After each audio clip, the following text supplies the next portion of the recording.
went out and tried to cut a pine tree down. Fell through the ground like Alice. Oh, what a sound. This must be a nest. I got rocks and sticks against my chest. I'm Alice. Dear Queen of Hearts, I'ma grow you white rose.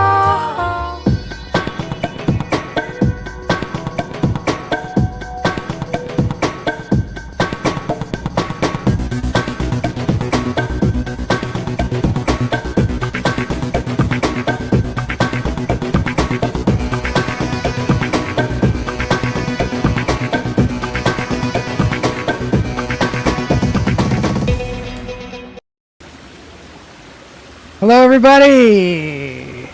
Welcome to Lunch Therapy. This is Joel Marshall and this is Lunch Therapy. And behind me I have a live stream from Chuck Goldsmith. A live stream with a live stream. Thank you, Chuck, for this. Very excited because on Friday Chuck landed us a comedian. My earpiece just fell out. A fantastic comedian named Maija Di Gregorio, and she is going to be here is a testimony that is better than my testimony about her coming up. Let me get rid of the astronauts and check it out. This is Dave Chappelle talking about Maija. Hello, I'm David Chappelle.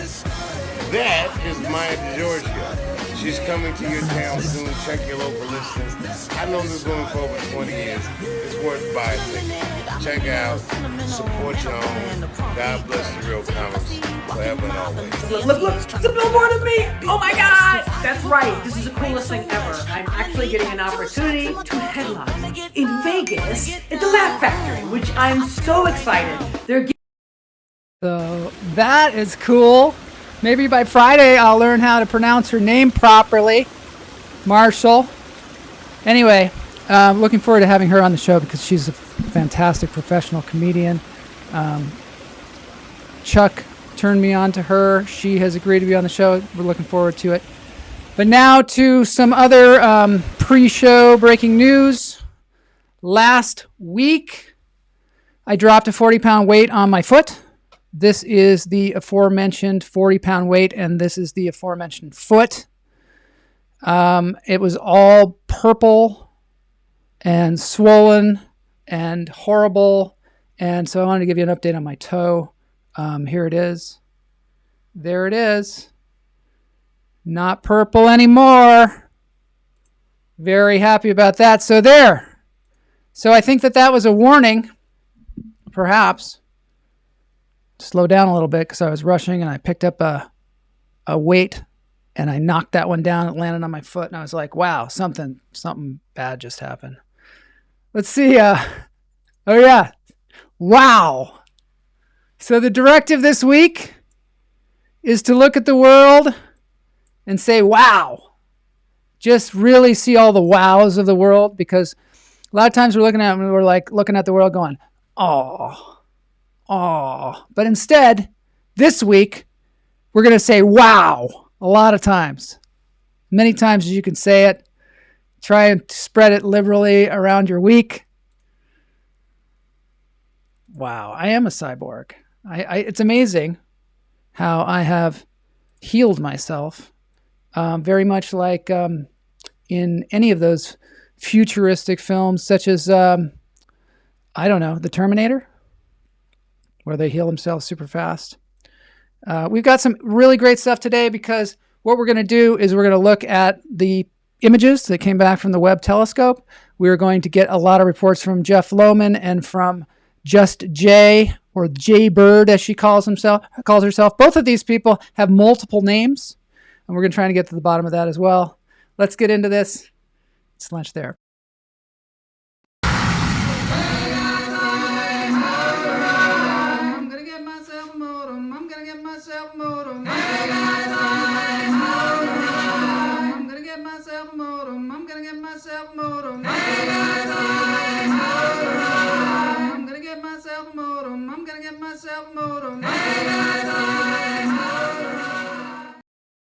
Yes. So today we're going to start with some breathing, and we're going to start with healing vibrations. And you can see up in the corner, there's Travis with his healing vibrations.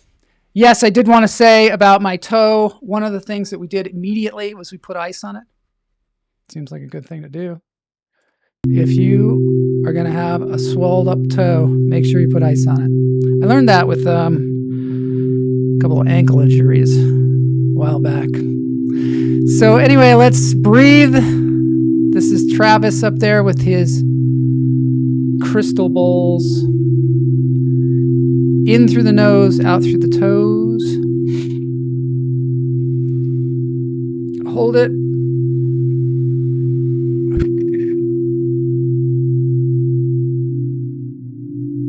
I have to turn off my filtering for my mic.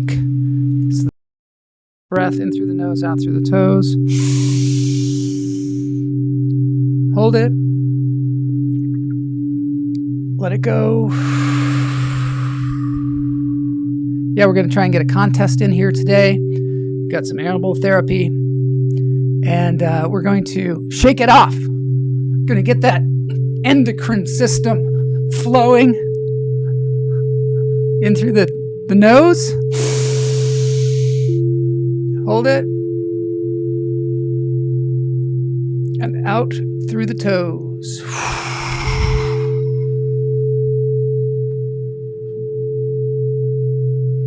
I tried to pick up my earpiece, but it's lost. Boney, could you get my earpiece for me?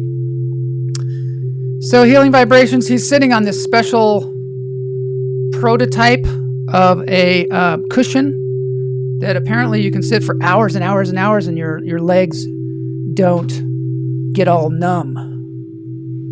It's funny because when I reached down there to get my earpiece, I came back up and I saw stars. So if I pass out during the show, just, keep going. Keep going. In through the nose, out through the toes. Maybe it's all this breathing. Let it go. Boney's in here looking for the earpiece. It fell down this way, Boney, and it went maybe somewhere in there. But it's okay. I've got another one. Not to worry. Not to worry. And I'm not going to pass out. The thing about passing out is just not going to happen. But if you do happen to find it, Boney, that'd be great. That'd be great. Don't worry about it. No big deal. All right. Now, I've got a nice background here from Jeff Lohman. This is from Thailand, and it's some ducks. And we're going to talk about a little bit about what we're going to do today. We're going to first have a roving reporter report from Jeff Lohman, and then we are going to have a report from Just J because she's using her body as an experiment. Thank you very much, Boney. Oh, yay! They've got some applause for Boney. He found my earpiece. I don't know. I moved to wireless earpieces, and the jury is way still out on those. I think probably I have them in the wrong ear. I think that's what it is. Gonna have to get used to that. Thanks so much, Boney. Boney, wow, that was really cool of you to do that. All right, let's move on with a roving report from Super Jeff Lohman from the place where these ducks are habituating. Roving reporter.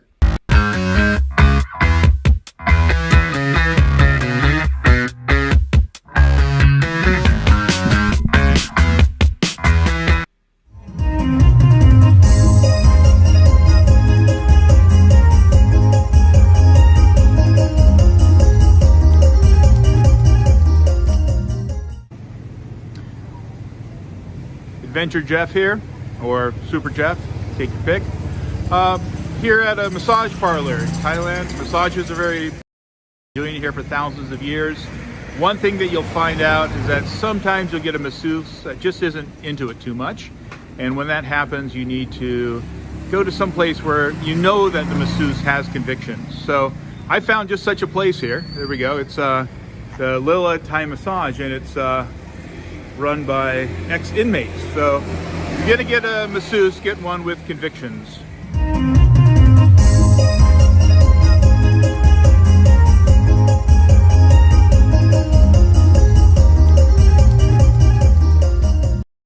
All right, Super Jeff, Adventure Jeff.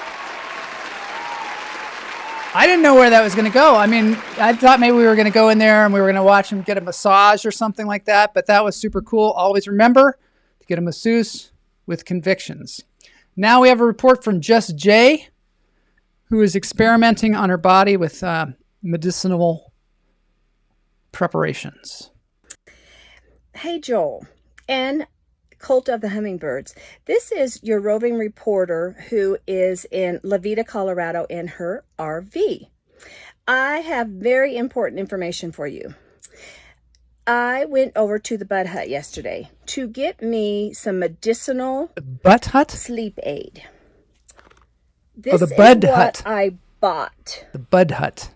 It's called Rob Hots Plus Nighttime with CBN and melatonin and THC and blackberry, blueberry, plum flavors. All right, because I'm not sleeping, believe me. I have a watch that tells me I sleep for 4 hours and 25 minutes, and 10 minutes of it is a deep sleep. So, last night I did my first test. He said, start with a quarter. Sorry, start with a quarter. Oh, so I no, did a you're getting quarter. It's real sleepy. rubbery. I had to pull it apart. Threw it in my mouth, and then I came into my little living room. I put my iPad up and got ready to watch a movie, got my blankies out, and I am just gonna sleep. So anyway, I took it at 10 o'clock. And then at midnight, I was getting my ice cream drumstick. So that was and I thought that would help me sleep. I thought maybe I need a little nourishment. So I got that. And then by 2 o'clock, I'd eaten 4 drumsticks and a whole bunch of carrots, which at least that was healthy. And I don't know, I might have drank a Pepsi. I don't know. I was just a wreck. And I don't think I went to sleep until 3 o'clock. So that was with my sleeping aid of THC. So tonight I am taking a half. And I'm going to just relax, and I'm not going to drink any caffeine after 4 o'clock. And maybe I'm getting too sensitive to caffeine. You know, Joel's been talking about how he's just drinking water and no sugar. And I don't know if I can keep up, but I'm going to try. No caffeine after 4 today. Half of a sleeping marijuana sleep aid at 10. And I will let you know. This could be an ongoing report. I don't know. Or else you guys might just delete me. I'm just not sure. So, wish me a good night. Thank you. I hope we don't delete her. That would be that'd be a horrible thing to do. But I don't know about the chat room, but I'm thinking that eating 4 ice cream drumsticks before you go to bed, that is going to kind of ruin the test a little bit. Maybe that's what she normally does. I don't know.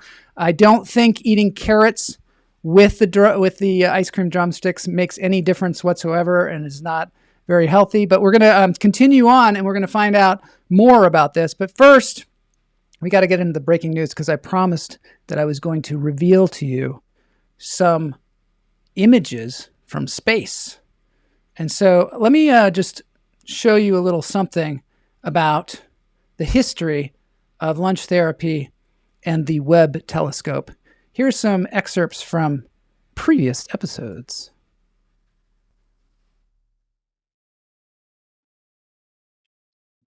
But this next one,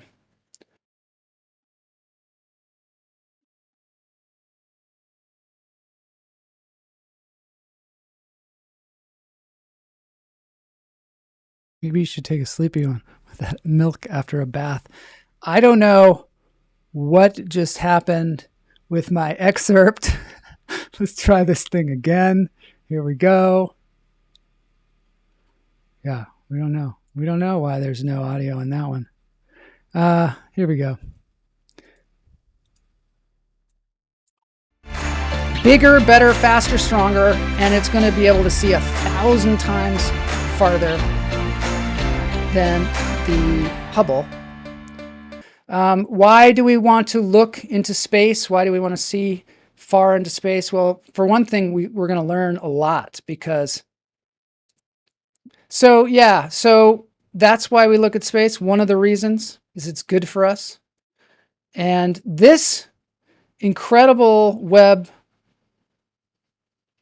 telescope is going to enable us to see much farther. So there's the Hubble telescope there, and there's the Webb thing. It's got these gold-plated mirrors on it. And what happens is the mirrors then reflect up into that point there. And then then that's the telescope. And it's going to be able to see infrared, and it's going to be able to see so far to remain in a fixed position relative to Earth. And that's the only way we can use this thing. It's going to be folded up and put into a rocket. But before it does that, it's actually going to travel on a ship. This is so weird. For some reason, they're blasting this thing off in Europe. So they're going to fold this thing up into some kind of ship, and they're going to send it off to Europe. And they don't want to tell anybody when they do this because the fact is they're afraid of pirates. It's going to look so far into the past. I'm going to get a picture for you. Okay, so that was about a year ago.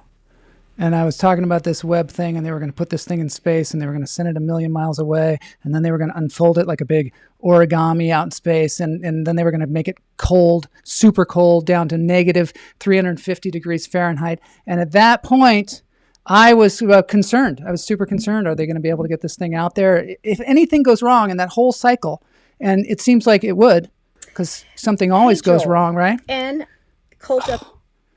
Boney, I'm having a terrible time here with the tech.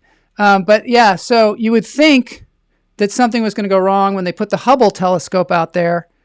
Something went wrong. They had to send a space shuttle out there and fix it. But now this one, since it's 1,000,000 miles away from the Earth, yes, 1,000,000 miles away from the Earth, there's nothing they could do if it unfolded improperly. And then they had to adjust all the mirrors to get it to focus perfectly. And so now, a year later, we're finally getting the first images from this thing. So it's very exciting. It did all of those things. It got its temperature down to 350 degrees, negative 350 degrees Fahrenheit, which is apparently like the how cold it is on Pluto. And then they turned this big eye, which is made of 18 different mirrors. They pointed it out into the deepest parts of the universe. And they took the first pictures. And the thing is, let me just show you. This is our breaking news segment. So here we're going to see the pictures.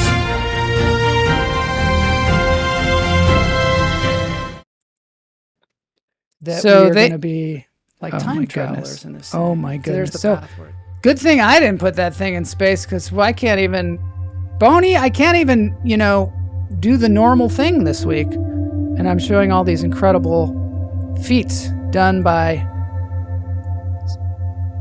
scientists. Okay, so this is an image from the Scientific American that I'm borrowing here. So this gives you an idea of what's going on. So when you see out into space with something this powerful, what you're seeing is the light that has made it to the telescope, and it's from way, way, way, way, way in the past. And so when it gets to you, you're looking at the past. It's a very difficult concept to understand, but it's about the speed of light and how long it takes for it to get to those mirrors that I was telling you about. And so what happens is we're seeing, with the Hubble telescope, we were seeing galaxies when the modern galaxies were forming. But with the Webb telescope, we're seeing back to almost the Big Bang, when the first stars were formed. And that is, so that gives us an idea of like much more about how stars are formed. But also we can look close at things that are closer with much more detail. So we can even look at planets in our own solar system and find out more detail about them.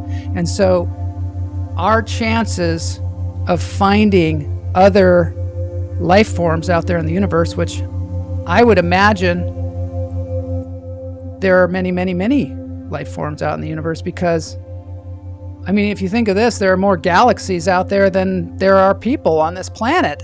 Many, many, many, many times more. So I would assume there's life forms out there, but we haven't found any. But now with this telescope,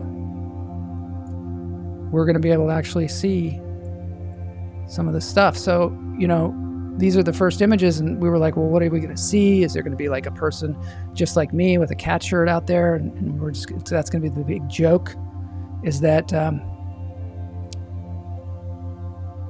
big joke is there's nothing out there. When you're looking out, you're just looking at yourself. I don't know.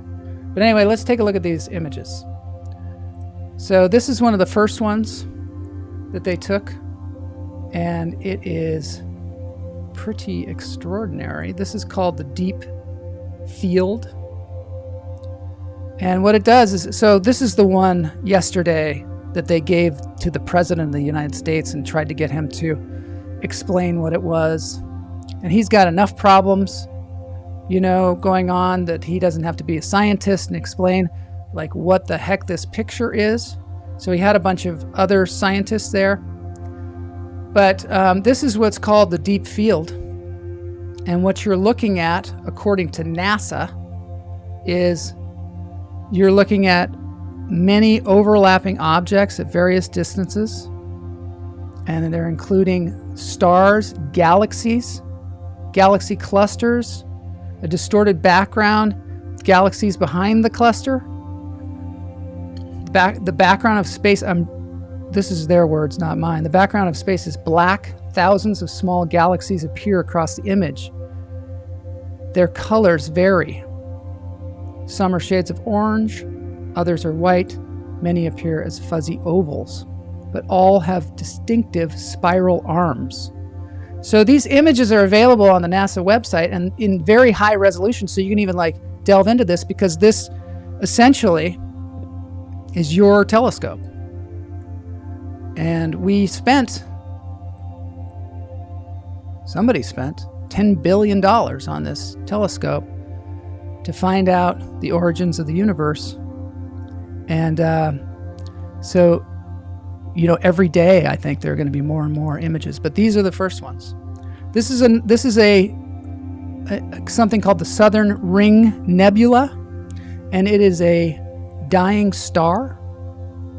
And in watching the star die, we can learn so much about how our solar system was formed, because our sun is essentially a small star. They looked at this and they realized, oh, there's two stars in there. You can see them there in the middle. And this is another dying star. You can see them next to each other here. Side-by-side comparison shows observations of the Southern Ring Nebula in a near-infrared light at left and a mid-infrared light at right from this telescope. So there's all kinds of stuff that the scientists can glean from this. But I mean, it's beautiful, right? And this is not like, the colors they use infrared to see these colors, because infrared, this telescope, that's one of the superpowers of this, but apparently those colors are natural.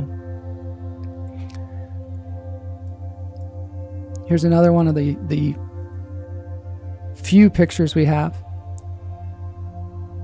This shows never before seen details of Stephan's quintet, a visual grouping of 5 galaxies. 5 galaxies.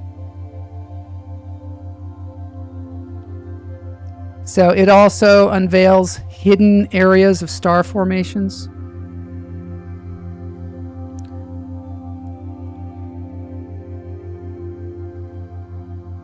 You know, a long time ago on the show we had Santha Seeley, who was an Indian soothsayer character.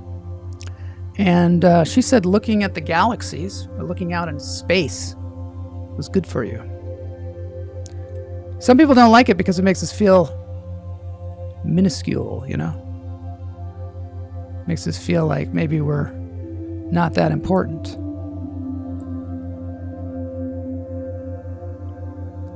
But I think it's actually sometimes helpful.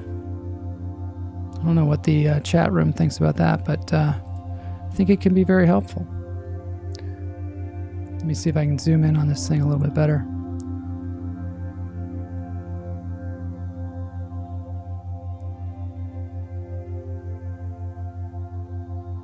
And then this is the Carina Nebula. And what's a nebula? It's a good question. A nebula is a giant cloud of dust and gas in space. Some nebula come from the gas and dust thrown out by the explosion of a dying star, such as a supernova. Other nebula are regions where new stars are beginning to form. Yeah, quite incomprehensible. Definitely to me. There are some scientists on the NASA YouTube channel right now that are going through and explaining what they're seeing here. But they're so new. We could be looking at something that, you know, is informing us of something really, really mind-blowing, and we don't even know it yet because we haven't had a chance to study it. And these are super high-resolution photos that you can get on there, and you can look around and see if you see any, I don't know, chickens out there. Wouldn't that be cool? Okay, here's the last one. It's called the Carina Nebula. I mean, that. Maybe we can get somebody to explain that to us.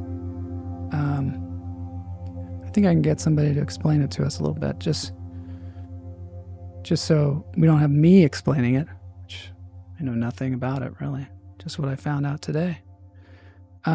Here's somebody. Let's see what she has to say. Extraordinary new deep field image, showing us one of the farthest views of the universe ever. Yeah, this image really does demonstrate that JWST can do exactly what we've designed it to do. Yes.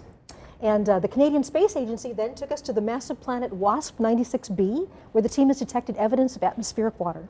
And here again, we're seeing the incredible efficiency of this observatory. We're able to do these kind of measurements in a fraction of the time that we're able to before.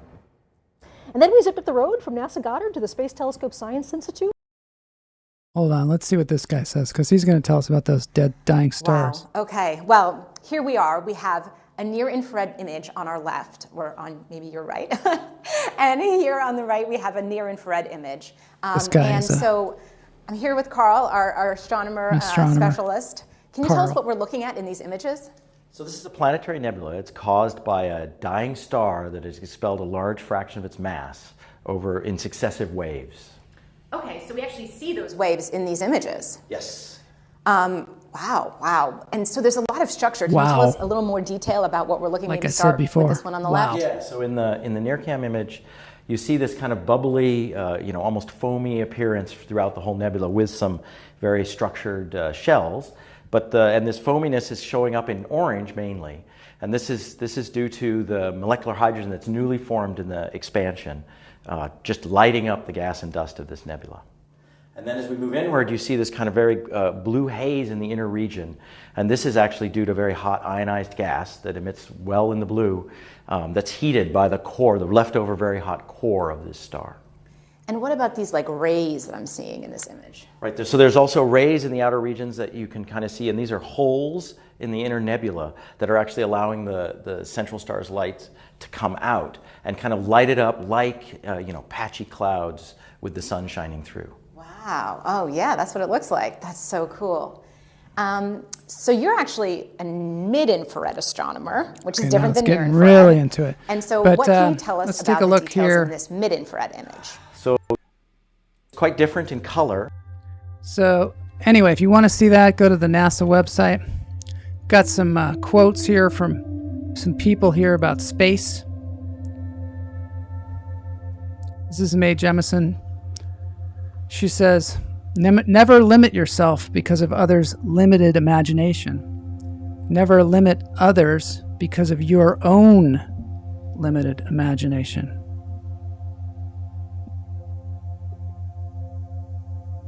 They should teach that in school. Hopefully they do. It's so true. So true. So many times you can talk yourself out of things because you're limiting your imagination. But look at her. She's out there, the International Space Station, floating around. That's gotta be, you gotta be brave to do that. There are no passengers on Spaceship Earth. We are all crew. Marshall McLuhan. I like that one too. If you are in a spaceship that is traveling at the speed of light and you turn on the headlights, does anything happen? Comedian Stephen Wright. It's a good question.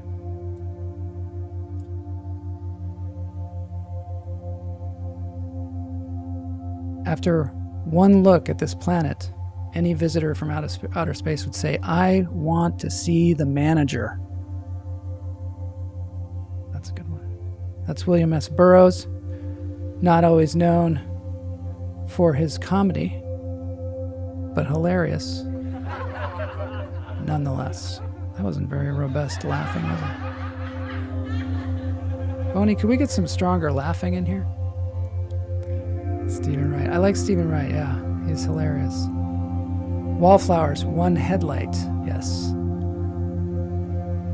One headlight. She's got one headlight on her head there. I don't know what's going on her head there, but she's a cool astronaut as well. She says if you don't face your fears, the only thing you'll ever see is what is in your comfort zone. Yeah. I feel inspired by these people because they set the bar high. There she is. She's out there in the International Space Station as well. You can see some videos of her, like how she washes her hair and does all kinds of stuff up there and does experiments and floats around. And I mean, it's really quite amazing how they live up there. They live for long periods of time. Before this show, I was not really aware that people were spending so much time in space. Things you learn.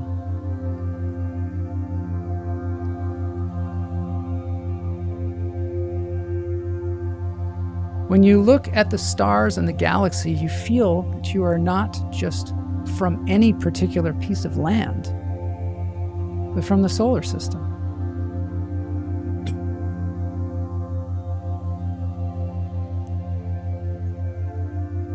That's pretty cool. Because so sometimes we just get so attached to whatever country we're from, or whatever state we're from, or whatever city we're from, or whatever house we're from, or whatever room we're from, or whatever bathtub we're from. We get so identified with that if maybe we just all identified ourselves as space travelers, pilots of the spaceship Earth, we get along a little bit better.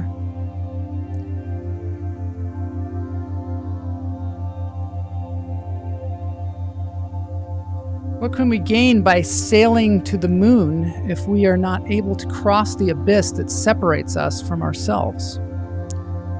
This is the most important of all voyages of discovery, and without it, all the rest are not only useless, but disastrous. Thomas Merton, American Trappist monk. It's true, that's one of the things that Camila Lopez was lamenting. The last time I showed her the Webb telescope, she was saying, well, what about what's going on here on Earth? If we're spending $10 billion to look away from ourselves, maybe we need to look within just as strongly. Maybe we need to get a serious $10 billion telescope to look within. Are we spending the money on that as well? Hear, hear, Thomas Merton. I read a strange thing about Thomas Merton. He died in his early 50s because he went and gave a speech, and then he went and lay down on his bed, and then they found him dead there with a electric fan on him, and apparently he had been electrocuted, and no one knows why. I don't know why, at least. Maybe we'll have to look into that next time. But he seemed to be a very wise person. Yeah, we need to do that. We need to look within. We need to look at one another. And we need to look out at the space nebulas as well. Let's see what just Jay is saying now that we're in this super mellow mood and I finally got away from trying to explain these unexplainable pictures. Let's see what's happening with the, I don't know, THC juice. Hey, Joel, is that that's so not big. the perfect hat? It is. I think I need to wear it on stage every now and then when I'm feeling kind of wild and I want to tell my drug stories or sex stories. No, I won't do that. Hey, okay, update on Rob Hott's nighttime. Took a half last night at 11 o'clock. At midnight, I was getting grouchy because I wasn't asleep, but I was sleepy. At 1 o'clock, I'm still squirming around. I'm going one end of the divan to the other end of the divan. I'm covering, I'm uncovering, and I have another drumstick. And then I am still drinking some water. Anyway, I just could not go to sleep until 4 o'clock because it said on my watch I got 3 hours and 20 minutes and I only had 10 minutes of deep sleep. So my brain, you know, is being destroyed. My brain is destroying as I'm telling you this story. So Wow. I'm gonna take a whole one tonight and then we're gonna see what happens. Somebody said it's gotta build up in your system and I'm looking for advice. You know, you hear great stuff about using this. I don't know about this. But if anybody else has better stuff or better idea, I'm there. Really, I can't do Ambien, I can't do any of that stuff because it all keeps me awake. So, anyway, bye. This is my roving reporter, Sleepy Jaybird. My God.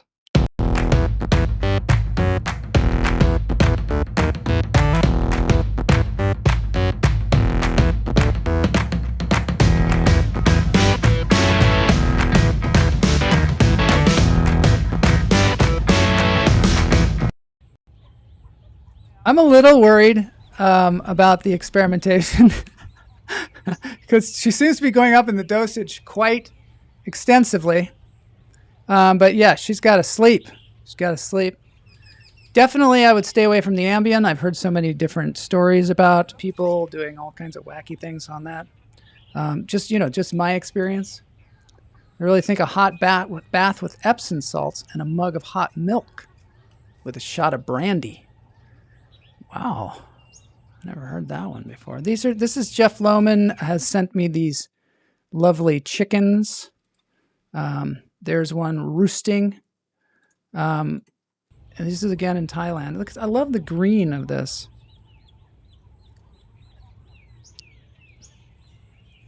It's the green lawn. We don't have green lawns here in Los Angeles anymore because we have a drought. And we have very little water.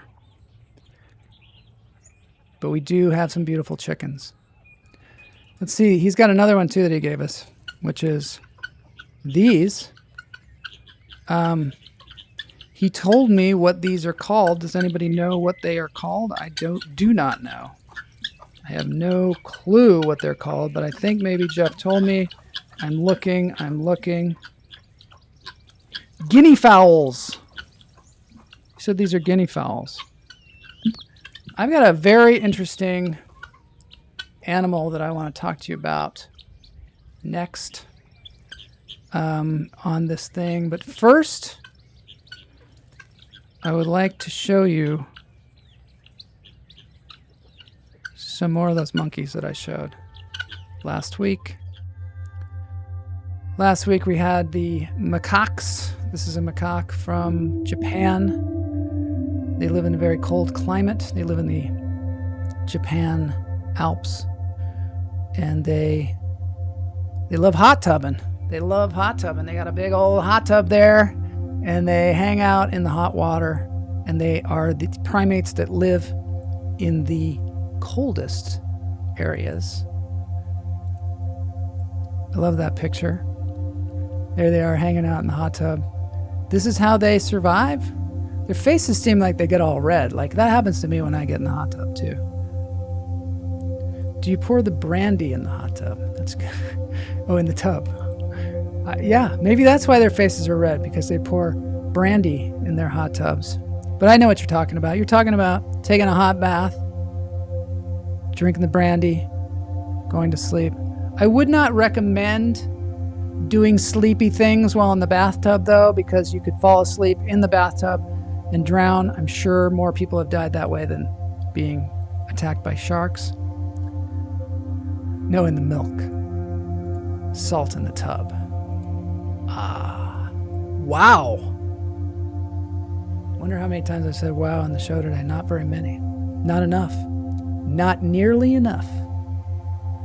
I've said wow, that slide didn't work. Wow, I really don't know what I'm talking about. Wow. But no, it's more like, wow, look at these monkeys, man. Look at that one. I love these pictures of these monkeys. I would like to go there to Japan, hang out with these monkeys a little bit, see what they have to say. And of course, there was this one from last week, Yukai, who is the female monkey who has taken over the monkey group there in Japan. First woman since the group's formation to be the alpha. Okay, this is what I want to talk to you about. This is the only picture I have of this. I have no video of this. This is a blue dragon, or a Glaucus atlanticus. See, I haven't been doing well with the pronunciation today, so I'm going to make sure that I pronounce that one. Glaucus atlanticus. It is a sea slug. Tina Adams. Yeah, I had a question for you from last week. Don't remember what it is, but something about Edmonds. What the hell is that? It's a good question. It's a bird. Is it a bug? Well, I'm not giving you much context because it's just on that white background there, but that is a sea slug that is blue, and it lives mainly out in the middle of the ocean. They just float out there. Like, sometimes one of the things that I like to do is I like to go with my friend Guinea and go out into the ocean and just float out there and be just a part of the ocean. And that's what these sea slugs do their whole lives. They lay out there. They're actually, what you're looking at right there is you're looking at him laying on his back. And the underside is actually that blue color so that they can't be seen that well in the blue ocean. And on the other side, it's more of like a white color so that when the predators that might be below are looking up, they won't see them floating there. So they won't want to eat them. But these, you wouldn't want to eat one of these. If you ever see one of these, like wash up on the shore, because sometimes they do. In Texas, they were washing up on the shores. Don't pick it up, because this is what's so amazing about these blue dragons, is that they have the ability to withstand the man-of-war jellyfish's poison. Yeah. And they're very rare in that case. And so what they do is they have those things. See those little pointer tendrils that are coming out of their 6 arms? Those are called serrata. And so what they do is they will attack one of these Portuguese man-of-wars, which are much, much bigger than these things. And you know, a Portuguese man-of-war is like a jellyfish that if you even touch it, you're going to be in the hospital. You could even die. But this guy, this little sea slug, will go over there and just start munching on the Portuguese man of war because it's immune to its poisons. And not only that, but it will take the poison and it will put it in the tips of its serrata. And so when you go to pick it up, it'll jab you, poison you. Horrible. So don't do it. I used to hang out with monkeys. Now I hang out with puppies. Your all-knowing Edmonds resident is here. It was something about, like, I was wondering if it still existed. I'll think of it. Perhaps not this episode. What is the size of this blue dragon? They're small. They're tiny. They're tiny little things. I don't know. Like an inch and a half? Something like that. Yes, poison. Sriracha. Yeah, don't eat those. Don't pick them up. They're tiny. You just be like, oh, look at this weird little blue thing. Oh, and then all of a sudden it can be worse. The sting is so concentrated in those things when they do this. They don't do it all the time, but when they do it, the sting is so concentrated in there that it can be worse than the Portuguese man of war. All right. Okay, there's just so much more because I got hung up on all those photographs. But let's just jump into a contest because why not? Why not? We got some people here. We can do a contest. I don't know. Do we have enough people? We don't have enough people for a contest. Let's do this other thing that I wanted to do. I know y'all love contests, and you know what we'll do is on Friday, when I have the guest, Maya, I think it's just Maya. I got to learn how to pronounce her name. But when we have her on, we're going to have a quiz with quotes, and you got to guess who said them. So, stay in your own lane, or else venomous death. Yeah, so instead, what we're going to do is we're going to do this new segment. Let me see if I can get it going. I can totally get it going. What? This is lunch therapy. Of course, everything is just smooth. Everything goes well. And everybody says, wow, this is the smoothest thing. So I'm going to show you this future of transportation. It is a brand new thing. It is in Spanish. Just the intro. I don't know why, because sometimes I want to do things in Spanish and I don't even speak Spanish. So there. Here we go. Future transportation.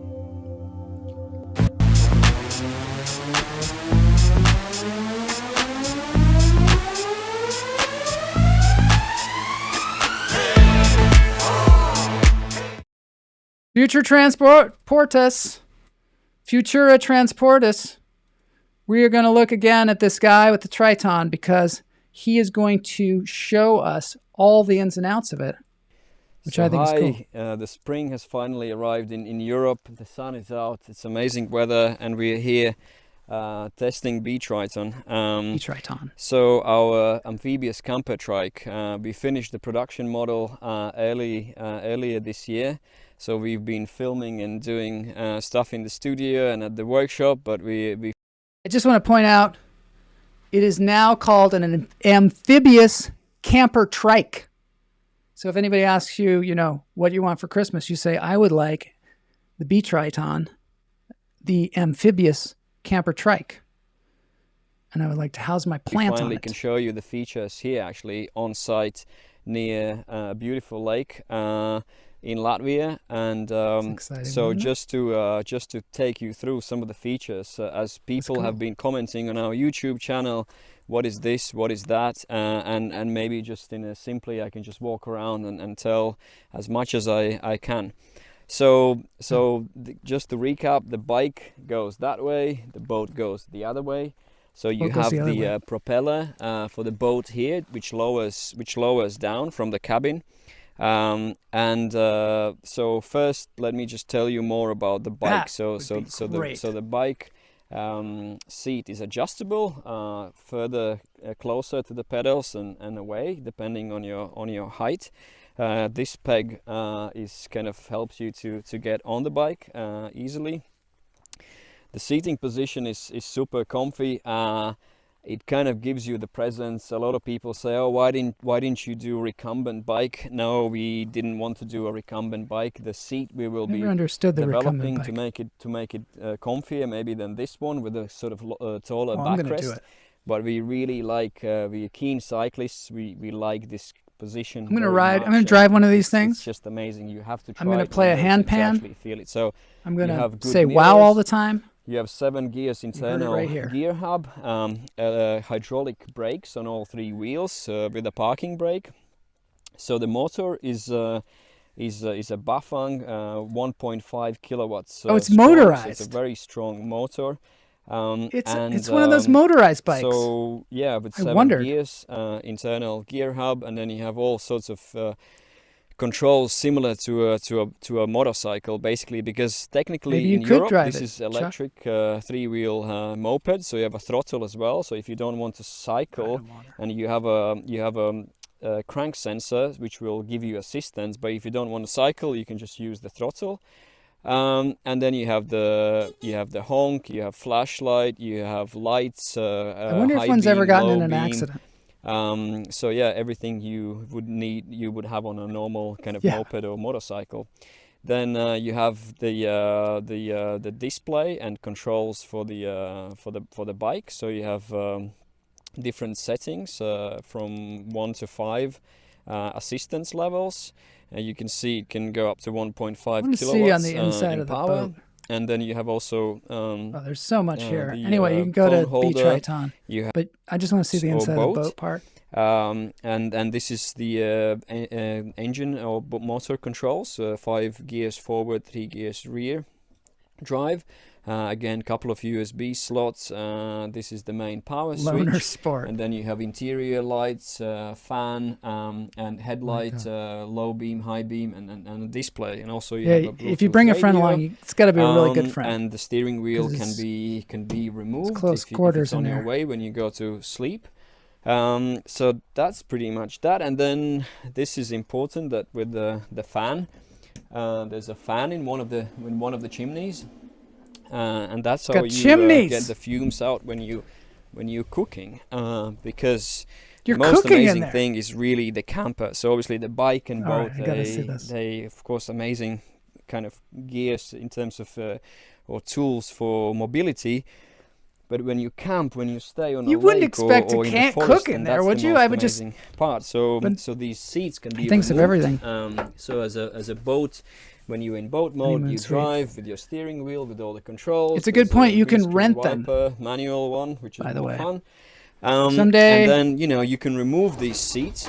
When I have more Patreons, I'm going to rent one of these things. Or if it's 2 people, you can just move them so you sit there. I don't know, in a facing pool maybe? each other. You can put a table across. Very versatile. This one also can go. He probably does have a toilet in there. And he has everything else. The end or the rear.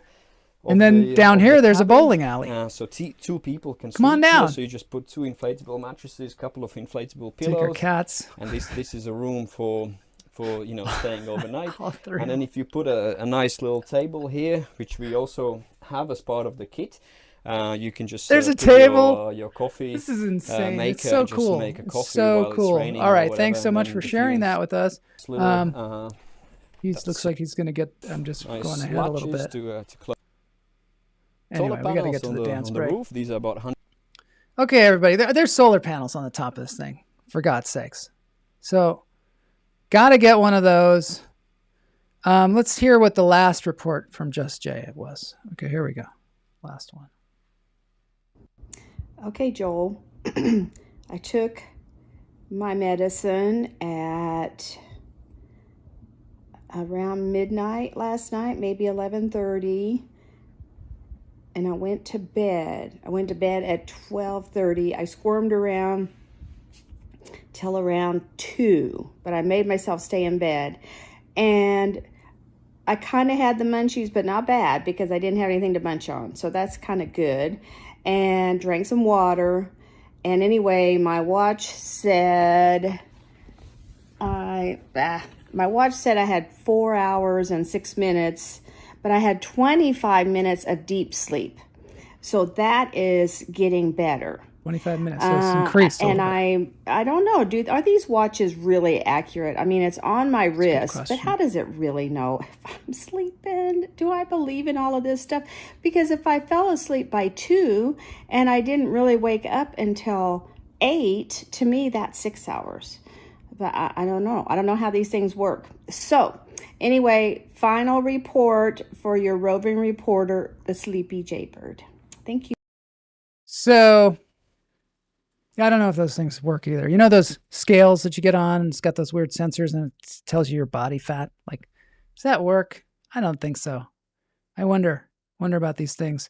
But, you know, it sounds like she's on her way to getting better sleep. I think maybe my own personal thought is maybe it'd be better just not to use anything, but to actually like cut back on some things. Like don't drink a lot of caffeine. Maybe instead of stopping at 4, stop earlier than that. Maybe don't eat 4 ice cream drumsticks before you go to bed, because I know if I eat 4 ice cream drumsticks before I go to bed, I just have nightmares the whole night. Hot bath, hot milk might help. But we're not doctors here. I'm not a licensed therapist. I'm certainly not a scientist. But we're here for you, and we appreciate the report because it helps the community understand what you're going through, and also we can identify with it. All right, so hopefully you'll be here on Friday when I have my guest, and we're going to do a dance break now. Thanks, everybody, for being here today. Go to the NASA website, check out those images. There's a good Scientific American video to watch on those images. We're going to keep checking in with that stuff because we can't let these things go by. Heating pads, thanks for all the support for Jaybird out there who's given us the scoop. Yoga Nidra, that's a good one. Yoga Nidra, I highly recommend that. Maybe we can direct Jay to one of those. Maybe on YouTube. I'm sure they're on YouTube. You can do Yoga Nidra. Yoga Nidra is basically this incredibly relaxing yoga practice where you lie on the floor. Sometimes you put blankets on. Sometimes you put stuff on your head. There's just tons of fun stuff you can do. Chuck, Yoga Nidra is a good idea. Yeah. Did Chuck come up with that one? That's cool. I wouldn't expect Chuck to be a Yoga Nidra person. Yeah, that's the other thing. If you exercise a lot, and I know it's tough when you got like something wrong with your foot or something wrong with your hand or something like that, but if you can move, you can really tire yourself out. Sometimes I will work out and then I will meditate right after that. Anyway, let's get on with the dance break. I got this great guy. He calls himself Offset Solid.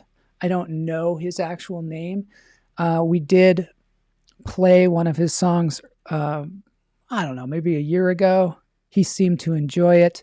Now I want to play. He's got a thing where he's singing all the voices of a chorus, like he's his own barbershop quartet or quintet. And he puts it all together. And then I'm going to play the song that we played last time, which is one of my favorite songs from They Might Be Giants, to send you on your way to say, wow, wow, this week. That's the mission.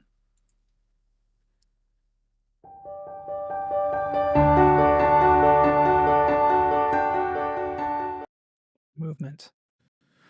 Movement is great, like dance.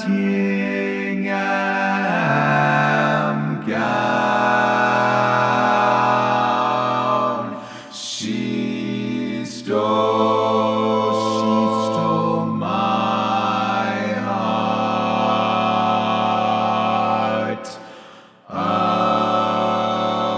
away.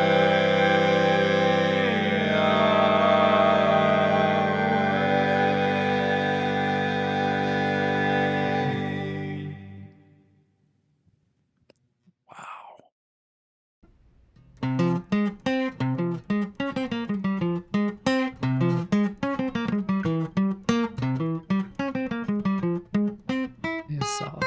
Here he goes. Here he goes.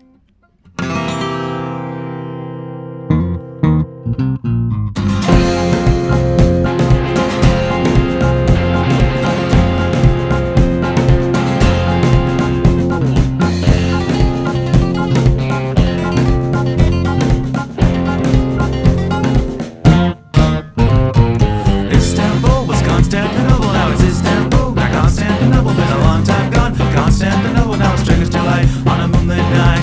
Every gamin, Constantinople lives in Istanbul, not Constantinople. So if you've a date in Constantinople, she'll be waiting in Istanbul. Even old New York was once New Amsterdam.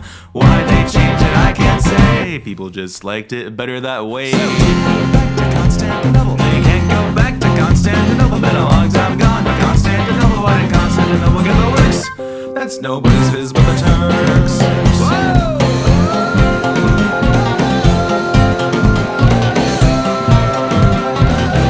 Istanbul. Istanbul.